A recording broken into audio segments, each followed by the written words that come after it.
मेरा नाम है आनंदमयी और आपने देखना शुरू कर दिया है प्रेस बिहार। पश्चिम बंगाल के मुख्यमंत्री और तृणमूल कांग्रेस सुप्रीमो ममता बनर्जी ने विपक्षी नेताओं का आभार व्यक्त किया। उन्होंने गठबंधन का नेतृत्व करने की इच्छा जताने के बाद उनका समर्थन किया। हालांकि बंगाल कांग्रेस ने इस विवाद को भाजपा की साजिश करार देते हुए इस पर नाराजगी जताई। दीघा के दौरे के दौरान ममता बनर्जी ने कहा, मैं भारत ब्लॉक पर टिप्पणी नहीं करना चाहती, लेकिन मेरा समर्थन करने वालों का आभार जताना चाहती हूँ। मैं उनके अच्छे स्वास्थ्य की कामना करती हूँ। मेरी शुभकामनाएं उनके साथ हैं। यह बात उन्होंने राजद प्रमुख लालू प्रसाद यादव और एनसीपी के अध्यक्ष शरद पवार द्वारा उनके पक्ष में दिए गए बयानों के संदर्भ में कही है।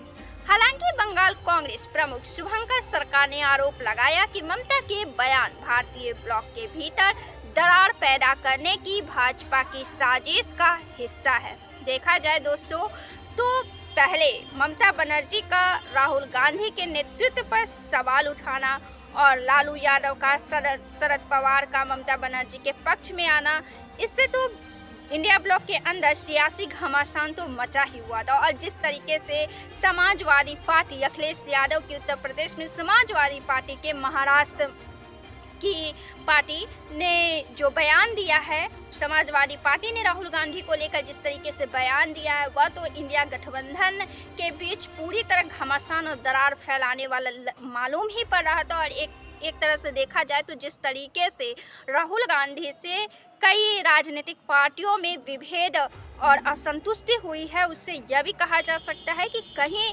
इंडिया ब्लॉक धराशायी ना हो जाए। लेकिन उन सब के बीच अब ममता बनर्जी का उन नेताओं को धन्यवाद देना जो उनके पक्ष में आकर उनके नेतृत्व करने की बात पर हाँ भरी है, और इसे लेकर इंडिया ब्लॉक में ऑलरेडी पहले से घमासान मचा हुआ है। ऐसी परिस्थितियों में ममता बनर्जी का धन्यवाद देना यह घमासान को कहीं ना कहीं और बढ़ाने वाला है।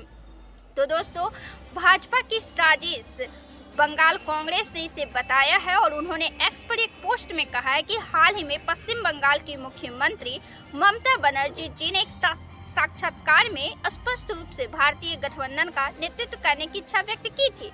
कोई भी गठबंधन सहयोगी भारतीय गठबंधन का नेतृत्व करने का दावा कर सकता है और करना चाहता है। हालांकि ममता बनर्जी की कार्रवाई ने कई मौकों पर भाजपा को ऑक्सीजन प्रदान की है, और जब भाजपा संकट में है तो एकजुट विपक्षी मोर्चे को पटरी से उतार दिया। यह कहकर बंगाल कांग्रेस ने ममता बनर्जी पर कड़ा हमला किया है, कड़ी प्रहार की है और उन्हें भाजपा का एजेंट बताने जैसा ही बताया है।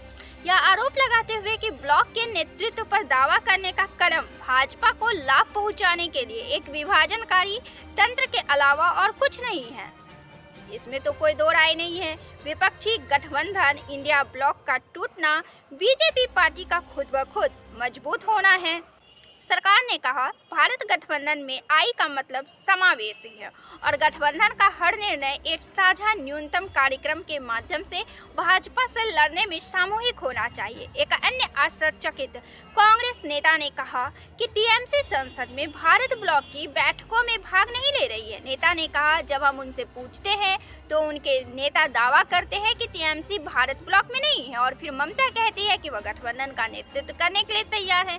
यह आश्चर्यजनक है। लोकसभा चुनाव से पहले से ही कांग्रेस और टीएमसी टकराव की राह पर है। साथ मिलकर चुनाव लड़ने पर शुरुआती विचार विमर्श के बाद ममता ने आगे बढ़कर राज्य की सभी 42 संसदीय सीटों के लिए उम्मीदवारों की घोषणा की। कांग्रेस और सीपीएम के नेतृत्व वाले वाम मोर्चे ने मिलकर चुनाव लड़ा, जहां टीएमसी ने भाजपा की 12 सीटों के मुकाबले 29 सीटें जीती। वहीं कांग्रेस सिर्फ एक सीट जीतने में सफल रही और वामपंथियों को एक भी सीट नहीं मिला। जम्मू कश्मीर और हरियाणा विधानसभा चुनाव में कांग्रेस के निराशाजनक प्रदर्शन के बाद विपक्षी खेमे के नेतृत्व में बदलाव की मांग उठी है, जिसमें भारत के कुछ घटकों ने कांग्रेस पर अपने सहयोगियों का साथ नहीं लेने का आरोप लगाया था। महाराष्ट्र चुनाव में महाविकास अघाड़ी की करारी हार के बाद इस स्वर ने जोर पकड़ लिया, जिसमें कांग्रेस भी शामिल है। महाराष्ट्र चुनाव के नतीजों के 2 दिन बाद ही 25 नवंबर को नेतृत्व परिवर्तन की मांग करने वाली पहली आवाज उठी, जब टीएमसी के कल्याण बनर्जी ने कांग्रेस नेताओं से आग्रह किया कि वे अपना अहंकार अलग रखें और ममता को भारतीय ब्लॉक का स्वाभाविक नेता माने। पिछले हफ्ते ममता ने एक क्षेत्रीय टेलीविजन चैनल को दिए इंटरव्यू में कहा कि उन्होंने इंडिया ब्लॉक का गठन कर लिया है और अब इसे संभालने की जिम्मेदारी उन लोगों पर है जो इसका नेतृत्व कर रहे हैं।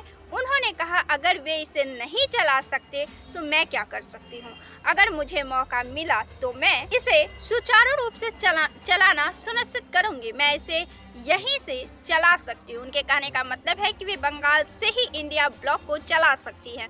उनकी टिप्पणियों ने तुरंत हलचल मचा दी। सबसे पहले पवार ने उनके नेतृत्व का समर्थन कर दिया। वे एक सक्षम नेता हैं और उन्हें यह कहने का अधिकार है। उन्होंने संसद में जो सांसद भेजे हैं वे मेहनती और अच्छे हैं और सही निर्णय लेने वाले हैं। बाद में लालू ने भी इस पर सुर में सुर मिलाकर ममता बनर्जी के नेतृत्व पर मुहर लगा दिया। उन्होंने कहा कि ममता को इंडिया ब्लॉक का नेतृत्व करने दिया जाना चाहिए। जब उनसे पूछा गया कि क्या कांग्रेस इस पर आपत्ति जताएगी तो उन्होंने चुटकी लेते हुए कहा कि इससे कोई फर्क नहीं पड़ता है, ममता को नेतृत्व दे दो, कांग्रेस के विरोध से कुछ नहीं होने वाला है, कोई फर्क नहीं पड़ने वाला है। भारत गठबंधन को आगे कठिन समय का सामना करना पड़ सकता है। यह तो दोस्तों साफ ही दिख रहा है जिस तरीके से शरद पवार ने, लालू यादव ने, अखिलेश की पार्टी ने मोर्चा खोल दिया है कई राज्यों में।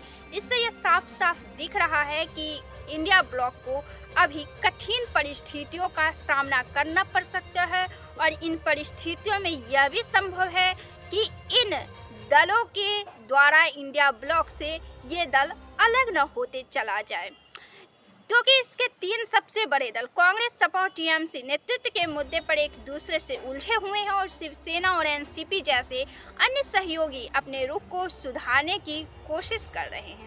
तो दोस्तों, इंडिया ब्लॉक का भविष्य अब खतरे में नजर आ रहा है। यह धराशायी होने जैसा मालूम पड़ रहा है। ममता बनर्जी, लालू यादव, शरद पवार, अखिलेश यादव, ये कलह आज की नहीं है। कई मौकों पर चुनाव के दरमियान सीटों के बंटवारे को लेकर विभेद सामने आते रहे और अरविंद केजरीवाल से भी इसी तरह की विभेद सामने रही है। तो दोस्तों, यह तो भविष्य के गर्भ में है कि इंडिया ब्लॉक का क्या होता है।